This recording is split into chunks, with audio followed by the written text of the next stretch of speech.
My mother was fixing Heather's veil when Daniel and I arrived at the church. Her hands moved with care, smoothing lace like it was sacred.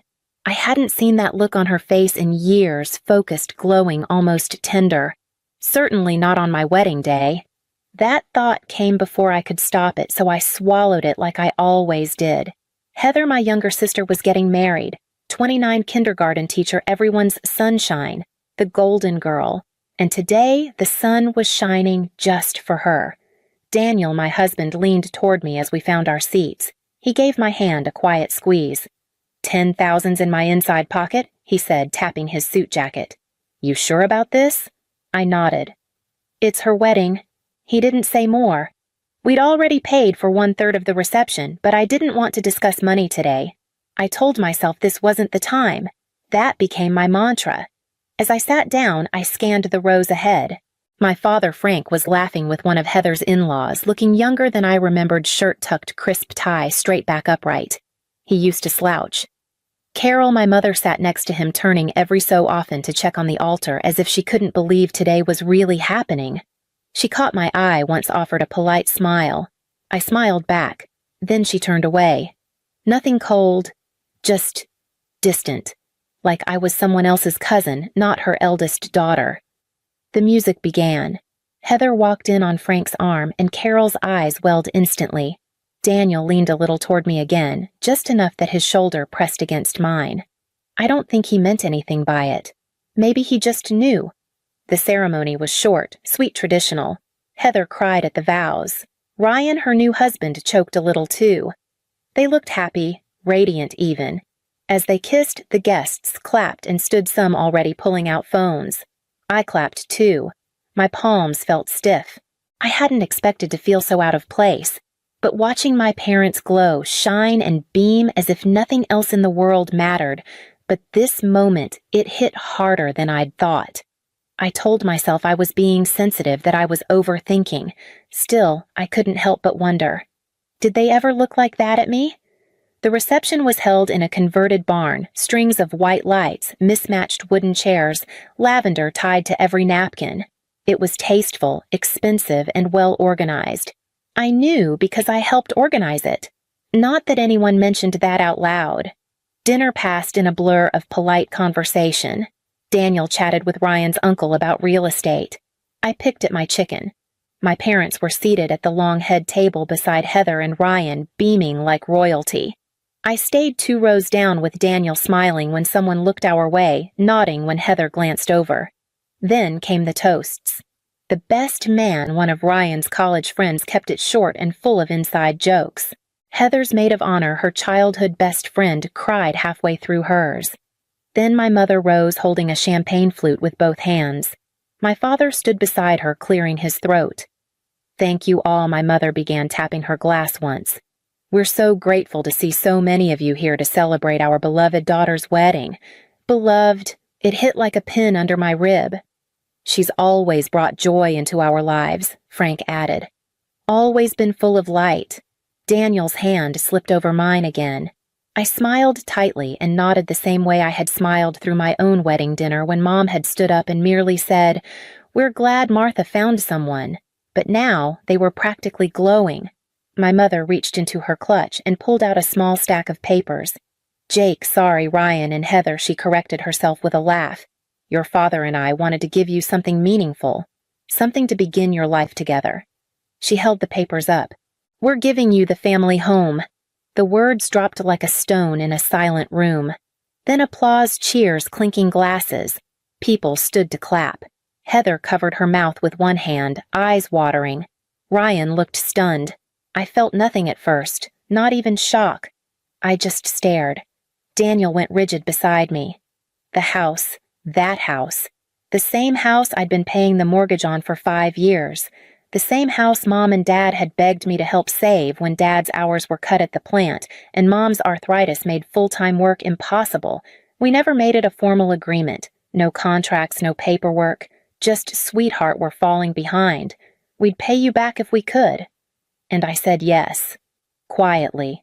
Every month. For 5 years. They hadn't mentioned this plan. Not once. No heads up. No discussion. My mouth stayed closed. My smile didn't move. Heather cried, hugged our parents. Ryan kissed her on the cheek. People around us were whispering, "How generous, so beautiful, such a blessing." Daniel leaned in. "Did you know?" I shook my head, lips tight. When Heather walked past our table later, she squeezed my shoulder and whispered, "Can you believe it?" Her eyes shone like someone who'd just won the lottery. But there was something behind it, something too calm. She had known. Daniel and I left an hour later, early enough not to raise alarms. Daniel has an early meeting, I told a few people. So happy for them. Just tired. In the car, I didn't say a word until we were on the highway.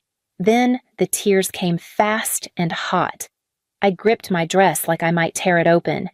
"I don't care about the house," I said, voice cracking. "It's the not asking. It's pretending like I was never part of it." Daniel didn't answer right away. His hand stayed steady on the wheel. "You were more than part of it. You carried it. They just didn't want to remember that." We drove the rest of the way home in silence. Not the sharp kind, just tired. The kind where words feel too small for what you're holding back. I washed my face and changed into pajamas before I said anything else. Daniel sat on the edge of the bed, untying his shoes. He looked at me like he was waiting gently, like he always did. "They didn't even hesitate," I said finally.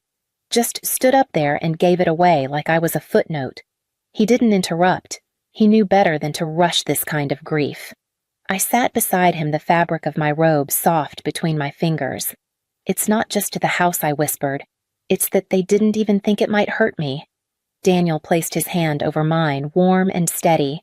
And that's when the rest of it started tumbling out. I told him about my graduation, how Mom handed me a card with $50 and said, "Spend it wisely." How 2 years later, Heather got a silver Honda with a big red bow in the driveway. "She's just starting out," they said, like I hadn't been. I told him about my 21st birthday, how Mom and Dad said they couldn't come to dinner because Heather had a volleyball game, not a championship, just a game, and they'd already promised her. I remembered things I hadn't let myself remember. The way Dad always answered Heather's calls on the first ring, but let mine go to voicemail. The time Mom skipped my promotion dinner to babysit for Heather's dog. Daniel listened silent, but with that wrinkle between his eyes that only showed up when something really hurt him on my behalf. I didn't care at the time, I said. I told myself they were just busy, that I was being dramatic. But now, I looked down at my lap. Now it feels like I was invisible. Just the person they counted on when they needed money, not someone they loved. Daniel shifted closer. "You weren't invisible to me." I leaned my head against his shoulder.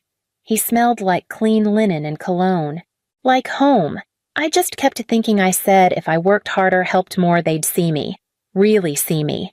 He didn't say what I already knew. They saw exactly what they wanted, and what they wanted was someone who didn't ask for anything in return. 3 weeks passed. I kept my head down at work, answered only the calls I had to, and left my phone face down every evening. No one mentioned the wedding. No one mentioned the house. The silence was both mercy and punishment. Then one evening my phone lit up with a name I hadn't seen since that night. Mom Carol. I stared at it for 2 rings, 3, then picked up. Her voice came through bright like nothing had happened. "Martha, honey. We're having a little family dinner this weekend. Heather and Ryan are back from their honeymoon. We'd love to see you and Daniel. Just something casual." I wanted to say no. I wanted to hang up. But a quiet, irrational part of me, the part that still hoped for fairness, thought maybe they'd say, "Sorry," or at least explain. So I said, "Sure. We'll come." Saturday came fast. Daniel drove. I sat with my hands folded in my lap, staring out the window. The closer we got, the more it felt like approaching someone else's home, not the one I'd been paying for. Heather's SUV sat in the driveway. My parents' old sedan was beside it. I hesitated at the front door before ringing the bell. I no longer had a key. Carol opened the door, cheeks flushed like she'd been laughing. "Martha, Daniel." Come in, come in." She hugged me like nothing was wrong. I let her stiffly. Inside, Frank was watching a game with Ryan. He gave Daniel a firm handshake and offered me a distracted hug. "Glad you made it," he said, eyes already turning back to the screen. I scanned the room. "Where's Heather changing curtains in the dining room?" Mom said cheerfully. "She's been redecorating all week." I followed the sound of fabric and soft clinks. There she was, standing on a small ladder, replacing Mom's old blue curtains with cream ones. She glanced down, smiled, and said nothing. Dinner was Mom's pot roast, the one she used to make when company came over. The table was crowded, and I was seated between Daniel and Frank. Across from me, Carol and Heather. Ryan took the end. Heather and Ryan spent the first 10 minutes detailing their honeymoon in Maui, every meal, every towel animal, every snorkel spot. I nodded when it seemed right. Daniel asked just enough questions to keep things moving. Then Carol cleared her throat. So she began tone-light. "We wanted to talk to you about something, Martha." Here it was. "As you know," she said, "we've given the house to Heather and Ryan. They're starting their life. They need space." I nodded slowly, letting her continue. Frank shifted in his seat. "What your mother's trying to say is we can't stay here anymore." I put down my fork. "We've decided," Carol said, "that we'd like to move into your lake cottage. It's perfect for us. Quiet, peaceful, just the right size." I didn't speak right away. I let the silence stretch until everyone felt it. "Let me get this straight," I said. "You gave the house I was paying for to Heather, and now you want to move into my property, without asking." Frank frowned. "Be reasonable, Martha. Where else are we supposed to go?" "That's not my problem," I said.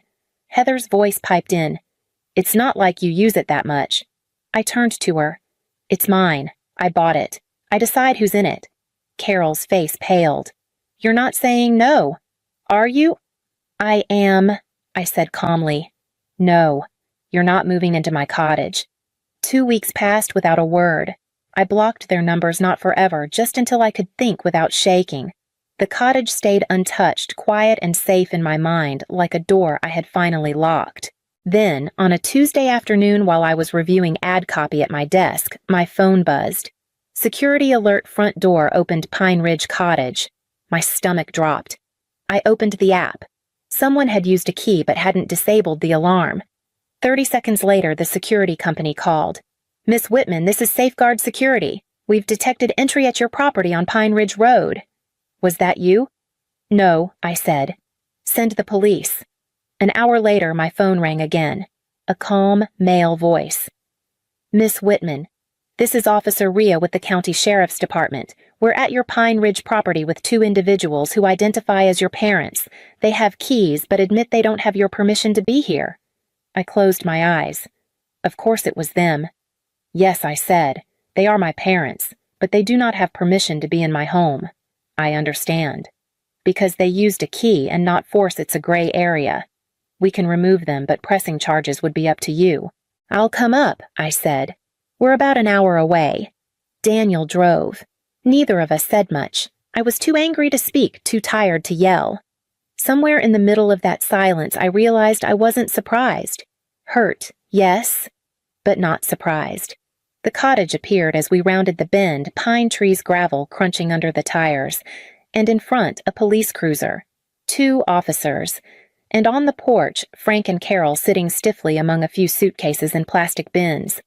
Frank stood when he saw me. "Martha, thank God. Tell them it's a misunderstanding." I walked past him and up to the officers. "Thank you for coming. Yes, these are my parents, but they do not have permission to be here." One officer nodded. "Do you want to press charges?" Carol stood now. "Martha, you wouldn't.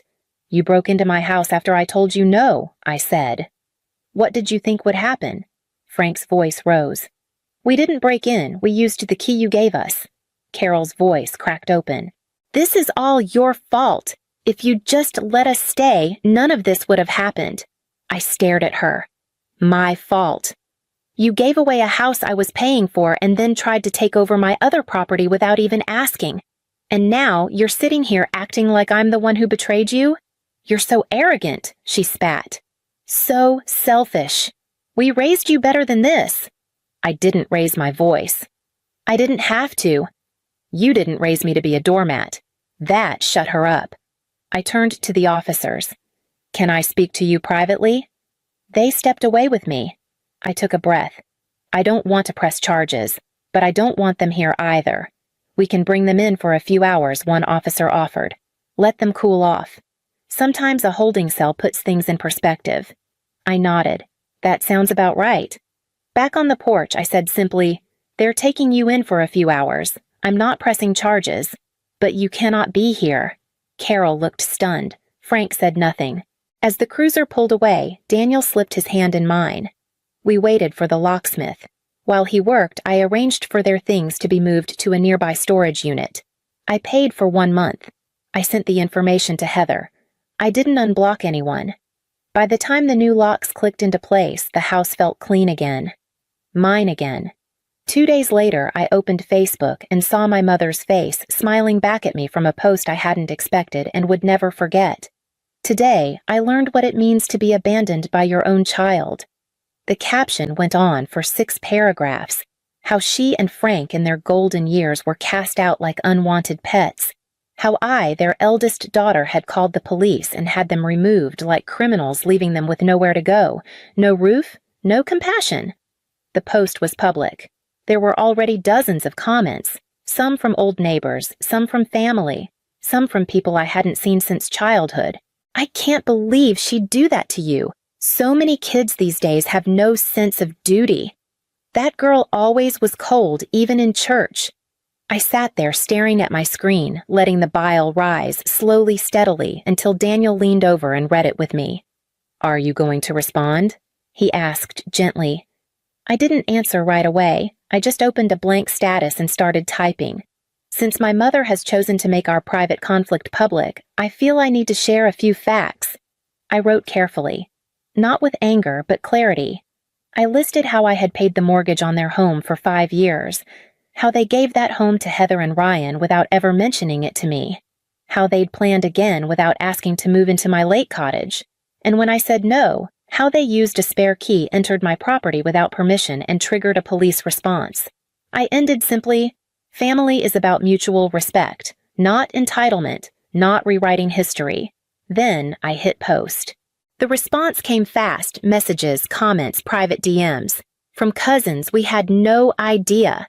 From my aunt in Ohio, "I wish you'd said something sooner. Your mom's version didn't sit right." Even from Frank's old co-worker, "You paid the mortgage. Then she gave the house away." Jesus. The shame didn't lift, but the weight shifted. I wasn't vindictive, but I was done being silent. 3 days later, my cousin Linda called. "I just thought you should know," she said, her voice low. "Your parents tried to go back to the house." I didn't speak. I waited. "Heather wouldn't let them in," she continued. "She told them it's her house now, that there's no room for them." I let the words settle. Not out of disbelief. Just confirmation. Linda sighed. "They're staying in some apartment off Route 12. Real small, month-to-month lease. Your mom took a part-time job at the pharmacy. She says it's temporary." I thanked her and hung up. Daniel looked up from the sink when I came into the kitchen. "What is it?" "They went to Heather's," I said. She turned them away. He raised his eyebrows. After all that, I nodded. "They're in a rented apartment now. Mom's working again." I expected to feel satisfaction. I didn't. I felt tired. That night, I stared at my phone for a long time. One new voicemail, my mother's voice softer than I remembered. "We made a mistake. A big one. Please call us. We need to talk." I deleted it. Maybe one day I'd want to hear her say the words. But not now. Not when everything still felt so sharp. Instead, I listed the lake cottage for rent. I didn't need it empty and echoing anymore. It could pay for itself. Someone else could drink coffee on the porch. Daniel asked as we got into bed, "Do you think you'll ever forgive them?" I thought about it. Maybe. Not for them. For me. He nodded, turned off the light. I lay in the dark and breathed. I wasn't trying to be the favorite anymore. I wasn't even trying to be understood. The next morning, another call came. I let it ring.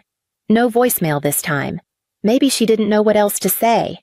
Maybe that silence was her way of finally listening.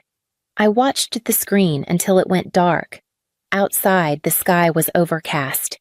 A soft gray that promised rain but not drama, just a slow, quiet washing. I poured my coffee, sat by the window, and didn't answer. If Heather was the daughter they chose, then they can live with that choice.